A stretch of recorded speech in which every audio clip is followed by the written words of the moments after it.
भाई लोग नमस्कार। जी हाँ दोस्तों, प्रमोद प्रेमी यादव जी का फ़ैन होंगे तो हो जाइए तैयार, क्योंकि प्रमोद प्रेमी यादव जी लेके आ रहे हैं काफ़ी ज़बरदस्त लेवल का सॉन्ग। तो जी हाँ दोस्तों, आप लोग को बता दूँ, आज जो है तेजस्वी यादव जी का, जी हाँ दोस्तों, लक्ष्मी धन प्राप्त हुई यानी बेटी जन्म लिए हैं। तो प्रमोद प्रेमी यादव जी ने एक काफ़ी बेहतरीन गाना निकाला है। जी हाँ दोस्तों, खुशहाल है आज बिहार, काफ़ी बेहतरीन गाना है। और ये गाना आप लोग जो है कल सुबह में प्रमोद प्रेमी यादव के एंटरटेनमेंट ऑफिशियल यूट्यूब चैनल से यानी प्रमोद प्रेमी एंटरटेनमेंट चैनल पे ये गाना जाके आप लोग सुन पाएंगे। इस गाने का पोस्टर की बात करें तो दोस्तों, पोस्टर को रिलीज़ कर दिया गया है।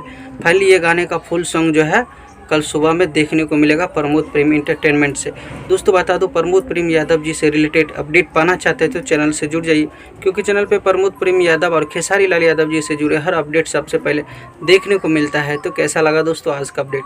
उम्मीद करते हैं आप लोग को काफ़ी पसंद आएगा। मिलते हैं फिर से एक नेक्स्ट वीडियो के साथ, तब तक के लिए अपना ख्याल रखिएगा और देखते रहिएगा सबका पसंदीदा यूट्यूब चैनल भोजपुरी चिप 2.0। धन्यवाद दोस्तों।